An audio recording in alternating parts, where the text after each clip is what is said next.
కంటి అద్దాల నుండి శాశ్వత విముక్తి పొందండి. లాసిక్ సర్జరీ 14,000 మాత్రమే. వివరాలకు సంప్రదించండి. ఆంధ్రప్రదేశ్ రాజధానికి అమరావతికి ఇంటర్నేషనల్ ఎయిర్పోర్ట్ ఎక్కడ వస్తుంది? ఇప్పుడు చాలా మందిలో ఈ ప్రశ్న తలెత్తుతుంది. ఎందుకంటే ఆంధ్రప్రదేశ్‌లో ఎయిర్పోర్ట్ డెవలప్‌మెంట్ కార్పొరేషన్ ఒక నోటిఫికేషన్ రిలీజ్ చేసింది.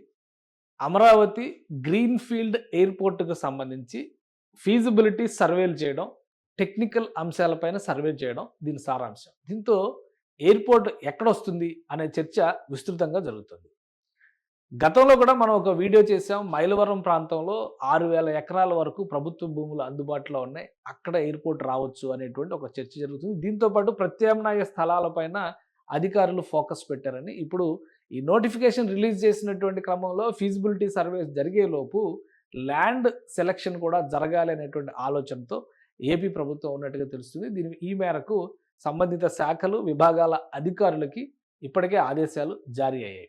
ఈ నేపథ్యంలో కొన్ని పాజిబుల్ ప్రదేశాలు అమరావతి చుట్టుపక్కల ఎయిర్పోర్ట్ నిర్మాణానికి సంబంధించి ఉన్నటువంటి అవకాశాలపైన అధ్యయనం జరుగుతున్నట్టుగా తెలిసింది. ఆ ప్రదేశాలు ఏంటి? ఆయా ప్రాంతాల్లో ప్రస్తుతం ఏముంది? ఏ అంశాలను దృష్టిలో పెట్టుకొని ఆ ప్రాంతాల్లో ఎయిర్పోర్ట్ వస్తే బాగుంటుంది అనేటువంటి మాటలు ప్రచారంలోకి వచ్చాయి. ఒకసారి విశ్లేషించేటువంటి ప్రయత్నం చేద్దాం. ఓవరాల్గా మనం చూసినప్పుడు ఆంధ్రప్రదేశ్ రాజధాని, దాని నైసర్గిక స్వరూపం, చుట్టుపక్కల ప్రదేశాలు ఇవన్నీ మనం ఒకసారి చూస్తే కనుక ఇక్కడ కనిపించేటువంటి పరిణామాలు అంటే ఓవరాల్గా ఒక 200 కిలోమీటర్ల రేడియస్ని పరిశీలించాల్సిన పరిస్థితి కనిపిస్తుంది. చుట్టుపక్కల ఉన్నటువంటి ప్రాంతాలన్నింటినీ మనం అధ్యయనం చేయాలంటే.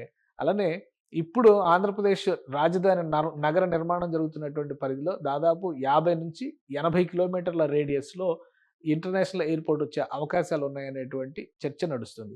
కానీ అమరావతికి దూరంగా ఎయిర్పోర్ట్ నిర్మించేందుకు మాత్రం రాష్ట్ర ప్రభుత్వం సుముఖంగా లేదు. ఈ నేపథ్యంలోనే ఇక్కడ ఉన్నటువంటి ప్రదేశాలన్నింటినీ కూడా అధ్యయనం చేస్తున్నారు. ఏ ప్రాంతాలు, ఎందుకంటే అమరావతి పరిసర ప్రాంతాలన్నీ కూడా ఆల్రెడీ వెల్ డెవలప్డ్ నగరాలు ఉన్నటువంటి ప్రాంతం, పట్టణాలు ఉన్నటువంటి ప్రదేశాలే ఉన్నాయి. సో ఈ ప్రాంతాల్లో ఇక్కడ మనం ఒక సెంట్రల్ పాయింట్గా ఇది తీసుకుని చూసినప్పుడు ప్రస్తుతం అమరావతి నగరం, రాజధాని అమరావతి నగరం ఈ ప్రదేశంలో ఉంది. ఈ ప్రదేశాన్ని ఒక సెంట్రల్ పాయింట్గా మనం చూస్తే కనుక దీనికి అతి సమీపంలో విజయవాడ నగరం ఆల్రెడీ అభివృద్ధి చెందింది. ఇక్కడ గన్నవరం ఎయిర్పోర్ట్ సర్వీసెస్ అందిస్తుంది.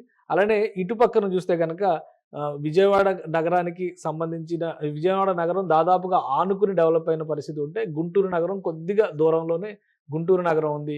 ఈ రెండు ప్రాంతాలని కనెక్ట్ చేసే విధంగా నేషనల్ హైవే ఈ చివరి నుంచి ఆ చివరి వరకు మధ్యలో కూడా అన్ని డెవలప్ అయినటువంటి ప్రదేశాలే కనిపిస్తున్నాయి. ఈ నేపథ్యంలో మైలవరం ప్రాంతాన్ని మనం ఒకసారి పరిశీలించి చూస్తే కనుక మైలవరం ప్రాంతం ఈ ప్రదేశంలో వస్తుంది.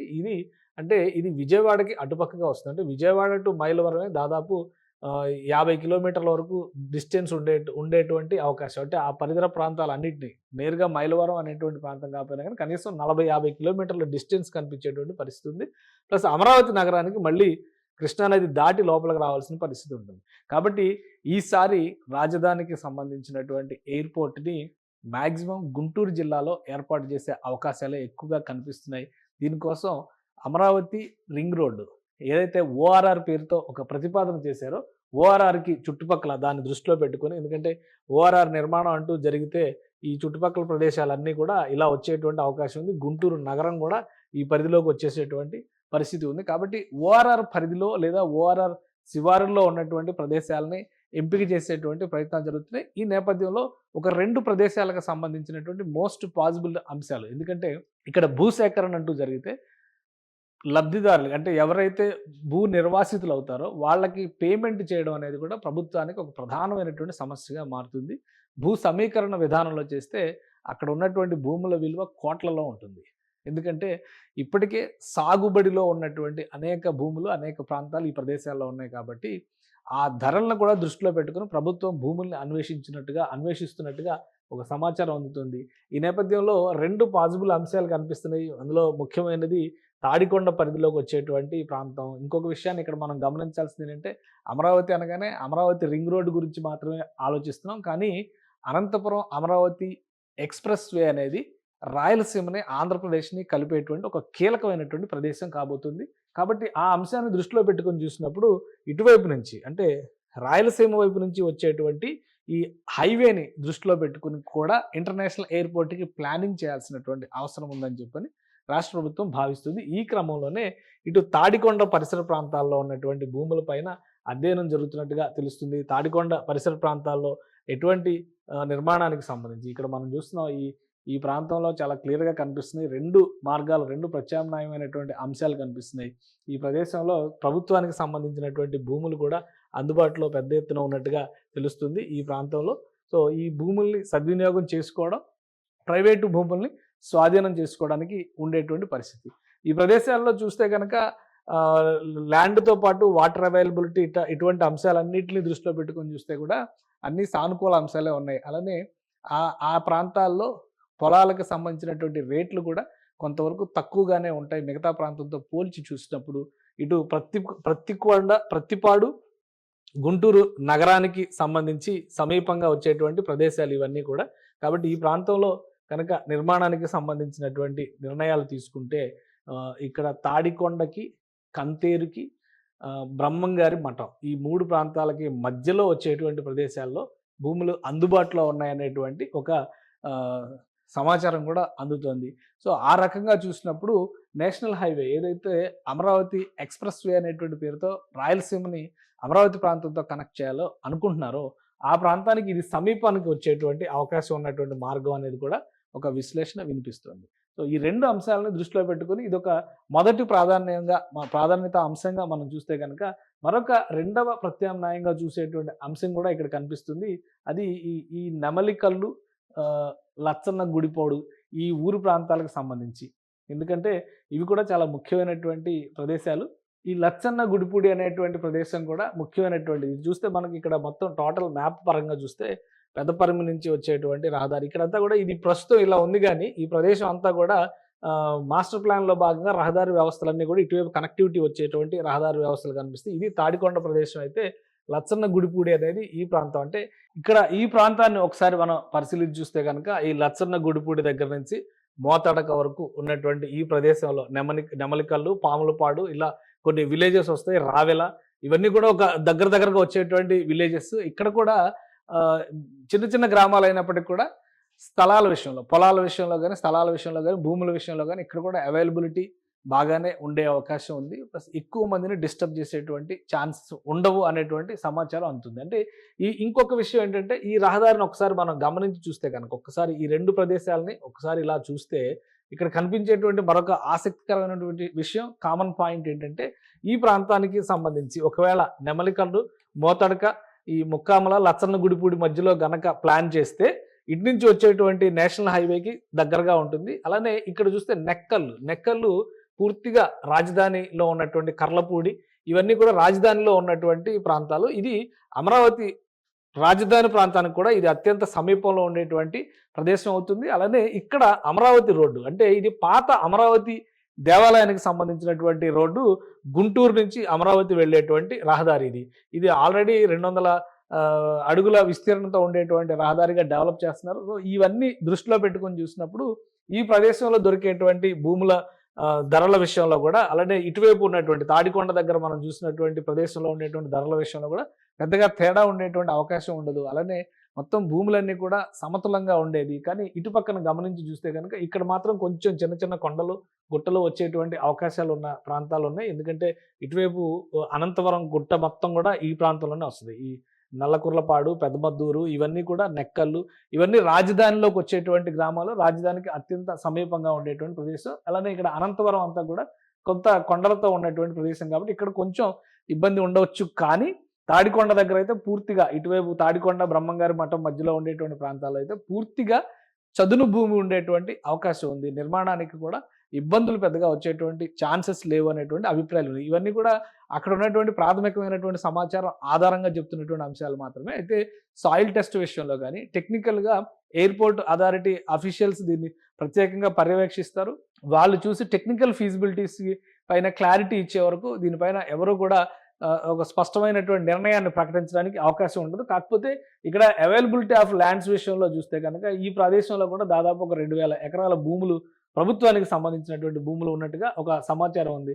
ఈ 2 అంశాలని దృష్టిలో పెట్టుకొని చూసినప్పుడు ఓవరాల్గా ఈ ప్రాంతంలో మొత్తం మీద భూములకు సంబంధించినటువంటి సమస్య ఎక్కడా కూడా ఉండదు. అలానే ఇక్కడ 2 విషయాలు మనం గుర్తుపెట్టుకోవాల్సింది ఏంటంటే, మొత్తంగా రాజధాని ప్రాంతాన్ని కోస్తా ప్రాంతంతో మనం ఒకసారి చూసినప్పుడు ఈ ప్రదేశంలో ఉండేటువంటి అడ్వాంటేజెస్, డిసడ్వాంటేజ్‌ని కూడా మనం దృష్టిలో పెట్టుకొని చూడాల్సి ఉంటుంది. ఇది ఓవరాల్‌గా మ్యాప్ ఇది అయినప్పుడు మొత్తం మీద మనం గమనించాల్సినటువంటి విషయం ఏంటంటే, సెంట్రల్లీ లొకేటెడా కాదా? యాక్సెసిబిలిటీ విషయంలో ప్రయాణాలకు సంబంధించి గాని, ప్రయాణికులు వచ్చేటువంటి అవకాశాలు ఎంతవరకు ఉన్నాయి? దీనిపైన కూడా అధ్యయనం చేసేటువంటి ఛాన్సెస్ ఉంటాయి. ఎందుకంటే ఈ అధ్యయనం చేసేటువంటి అధికారులందరూ కూడా ఒకటే స్పష్టంగా చెప్తారు. Economic feasibility already financial feasibility పైన కూడా లెటర్‌లో చాలా క్లియర్‌గా మెన్షన్ చేశారు. టెక్నికాలిటీస్, ప్రీ సర్వేకి సంబంధించినటువంటి అంశాలతో పాటు ఫైనాన్షియల్ ఫీజిబిలిటీని కూడా అంచనా వేయడానికి అవకాశం ఉంటుంది. ఇటువైపు ఏర్పాటు చేయడం వల్ల అంటే గుంటూరు నగరం నుంచి చూసినప్పుడు ప్రయాణికుల సంఖ్య పెద్ద సంఖ్యలో గుంటూరు నగరం ఆల్రెడీ వెల్ డెవలప్డ్ కాబట్టి అక్కడి నుంచి విమానయానం చేసేటువంటి వారి సంఖ్య ఖచ్చితంగా ఎక్కువగానే ఉంటుంది. అంటే ఇమీడియట్‌గా ఈ ప్రాంతంలో గనక విమానాశ్రయం వస్తే ఉదాహరణకి ఈ ప్రాంతంలో ఇది తాడికొండ ప్రదేశం ఇదైనా కావచ్చు, లేదా నెమలికల్లు ఈ ప్రాంతం ఈ 2 ప్రాంతాల్లో ఎక్కడొచ్చినా గానీ అమరావతి నగరానికి సంబంధించి ఇక్కడ యాక్సెసిబిలిటీ ఈజీ అవుతుంది. గుంటూరు నగరం నుంచి ఈజీ అవుతుంది. విజయవాడకు సంబంధించి ఆల్రెడీ గన్నవరం ఎయిర్‌పోర్ట్ ఉంది కాబట్టి, ఆ గన్నవరం ఎయిర్‌పోర్ట్‌ని ఒక డొమెస్టిక్ ఎయిర్‌పోర్ట్‌గా ఉపయోగించినా, ఇతర అవసరాల కోసం ఉపయోగించినా గానీ, అమరావతి ఇంటర్నేషనల్ ఎయిర్‌పోర్ట్‌కి సంబంధించినటువంటి కనెక్టివిటీ విజయవాడ నుంచి చూసినా గానీ పెద్ద దూరం అనుకుంది. ఎందుకంటే 30, 40 కిలోమీటర్ల కంటే ఇక్కడ డిస్టెన్స్ ఎక్కువ వచ్చేటువంటి అవకాశం లేదు. ఈరోజు మనం గమనించి చూస్తే గనక ముంబైలో నిర్మిస్తున్నటువంటి కొత్త విమానాశ్రయం ముంబై నుంచి నవీ ముంబైకి దాదాపు 30, 39 కిలోమీటర్లు ఉన్నటువంటి ప్రదేశం. అంటే ఒక 25 నిమిషాల నుంచి 30 నిమిషాల ప్రయాణం మాత్రమే ఉండేటువంటి అవకాశం ఉంది. కాబట్టి ఫ్యూచర్ అంశాలను దృష్టిలో పెట్టుకొని చూసినప్పుడు అమరావతికి కనెక్టివిటీ రావడం, అలానే ఇంటర్నేషనల్ టూరిస్టులకి ఇంటర్నేషనల్ ట్రావెల్ విషయంలో గుంటూరుకి యాక్సెసిబిలిటీ రావడం, ఇటు విజయవాడ నుంచి పెద్దగా దూరం లేకపోవడం, ఇవన్నీ గమనించి చూసినప్పుడు ఏ ప్రదేశాన్ని ఎంపిక చేస్తారు, అలానే టెక్నికల్ ఫీజిబిలిటీస్ విషయంలో చూసేటువంటి ప్రధానమైన అంశాలు ఏంటంటే సాయిల్ టెస్ట్. ఇక్కడ ఉన్నటువంటి సాయిల్ ఎంతవరకు గట్టిగా ఉంటుంది, అలానే అక్కడ ఎయిర్‌పోర్ట్ నిర్మాణానికి ఎంతవరకు అనువుగా ఉంటుంది, ఈ అంశాలపైన కూడా అధ్యయనం జరుగుతుంది కాబట్టి ఈ వీటిలో ఎటువంటి ఇబ్బందులు రాకపోవచ్చు. ఇటువైపు గుంటూరు నుంచి అమరావతికి కనెక్ట్ అయ్యేటువంటి పెద్ద రోడ్డు, ఇక్కడ వచ్చేటువంటి రింగ్ రోడ్డు, ఇవన్నీ కలుపుకొని చూసినప్పుడు ఇంటర్నేషనల్ ఎయిర్‌పోర్ట్ రింగ్ రోడ్డుకి కూడా అతి సమీపంలో ఉండేటువంటి అవకాశంలో ఉంటుంది కాబట్టి గుంటూరు జిల్లాలో మాక్సిమం ఈ ఎయిర్‌పోర్ట్ నిర్మాణం అనేది గుంటూరు జిల్లాలో జరిగేటువంటి అవకాశం ఎక్కువగా కనిపిస్తుంది. అక్కడ ఉన్నటువంటి ప్రాథమికమైనటువంటి అధ్యయనాలను బట్టి చూస్తే కూడా భూములకు సంబంధించి కూడా 2, 3 అంశాలు ఇక్కడ కనిపిస్తున్నాయి. నెమలికల్లు ఇక్కడ ఈ 2 అంశాలని ప్రధానంగా ఈ 2 అంశాలను దృష్టిలో పెట్టుకొని చూసినప్పుడు గుంటూరు నగరం అనేది ఇక్కడ ఒక పెద్ద అడ్వాంటేజ్ అవుతుంది కాబట్టి గుంటూరు జిల్లా వైపు నుంచి ఎక్కువ ఆలోచించేటువంటి అవకాశాలు కనిపిస్తున్నాయి.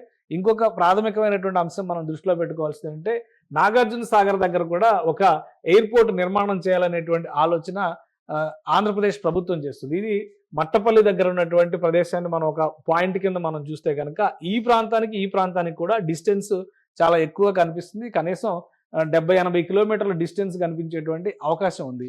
అదే ఈ ప్రాంతాన్ని కాకుండా ఒకవేళ ఇప్పుడు చెప్పినటువంటి ముఖ్యంగా పల్నాడు జిల్లా పరిధిలోకి వచ్చేటువంటి కొన్ని ప్రదేశాలపైన కూడా అధ్యయనం జరుగుతుంది. కృష్ణా నదికి దగ్గరగా ఉండే విధంగా కనుక ఈ ప్రాంతంలో నిర్మాణం జరిగితే కనుక డిస్టెన్స్ కొంత మళ్ళీ తగ్గేటువంటి అవకాశం ఉంటుంది. కాబట్టి టెక్నికల్‌గా నాగార్జున సాగర్ ఎయిర్‌పోర్ట్ ఫీజిబిలిటీకి సంబంధించి కూడా ఆటంకాలు ఉండకపోవచ్చు. ఎందుకంటే అంతర్జాతీయ విమానాశ్రయం ఉన్నప్పుడు కనీసం 150 కిలోమీటర్ల నుంచి 200 కిలోమీటర్ల పరిధిలో మరొక ఎయిర్‌పోర్ట్‌ని ఎంకరేజ్ చేసేటువంటి అవకాశాలు చాలా తక్కువగా ఉంటాయి. సో ఈ అంశాలన్నింటినీ దృష్టిలో పెట్టుకొని చూసినప్పుడు అమరావతికి ఒక ప్రత్యేకమైనటువంటి ఎంటిటీ ఇవ్వాలి. ఇంటర్నేషనల్ సిటీగా డెవలప్ చేసేటువంటి క్రమంలో ఇంటర్నేషనల్ హోదా కలిగినటువంటి ఒక ఎయిర్‌పోర్ట్ రావాలి.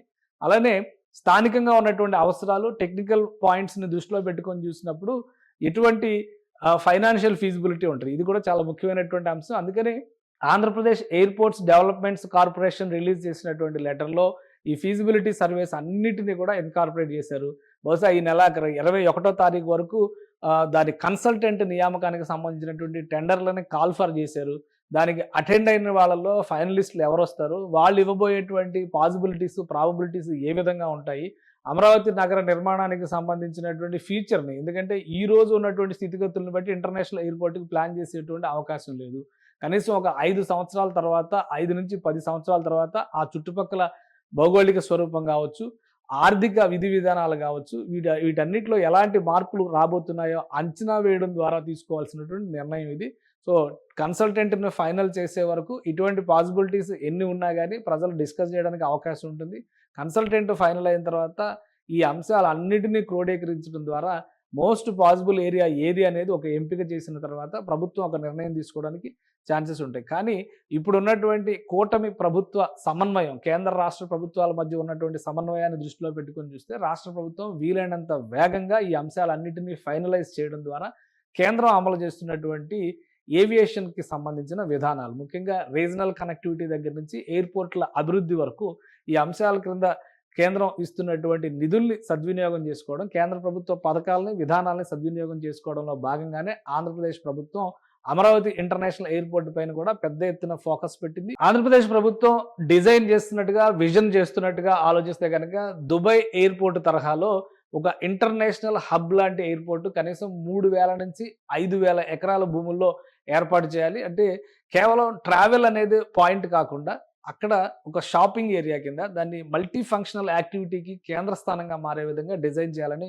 భావిస్తుంది. కాబట్టి ఈ అంశాలన్నిటినీ దృష్టిలో పెట్టుకొని చూసినప్పుడు మైలవరంకి ఆ చివర కానీ లేదా ఇటు కృష్ణానది అంచును కానీ పెట్టేటువంటి అవకాశాలు కనిపించట్లేదు. ఇమ్మీడియట్గా ఎక్కడైతే ప్రయాణికులు వచ్చేటువంటి యాక్సెసిబిలిటీ ఎక్కువగా ఉంటుందో ఆ ప్రదేశాన్ని ఎంచుకునేటువంటి అవకాశాలే ఎక్కువగా కనిపిస్తున్నాయి. కాబట్టి ఈ పాసిబుల్ ఏరియాస్ అన్నిటిపైన కూడా ఒక విధమైనటువంటి అధ్యయనం జరుగుతుంది.